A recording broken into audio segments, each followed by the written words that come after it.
میرے نبی پاک صلی اللہ تعالی علیہ وآلہ وسلم نے ارشاد فرمایا، جب کسی سے کوئی بات پوچھی گئی اور وہ بات جانتا تھا، اسے علم تھا، وہ گواہی اس کے پاس موجود تھی، وہ شہادت اس کے پاس تھی، اس سے پوچھا گیا لیکن اس بندے نے چھپائی، یہ سنن ابو داؤد میں حدیث ہے، اللہ کے محبوب فرماتے ہیں قیامت کے دن اس بندے کے منہ میں اللہ آگ کی لگام ڈال دے گا۔ لو اب تیرے منہ میں لگام ڈال دی اور وہ بھی آگ کی، اب نہ بولنا، کیونکہ جب حق بولنے کا ٹائم تھا تب تو نہیں بولا، جب تیری ضرورت تھی، جب تیرے کہنے سے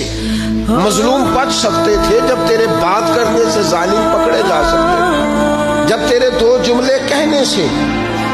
کسی شخص کی زندگی بھر کی جمع پونجی بچ سکتی تھی، تو بولا نہیں۔ وہ آج میدان محشر میں آیا تو میرے محبوب کہتے ہیں، حضور فرماتے ہیں رب اس کے منہ میں آگ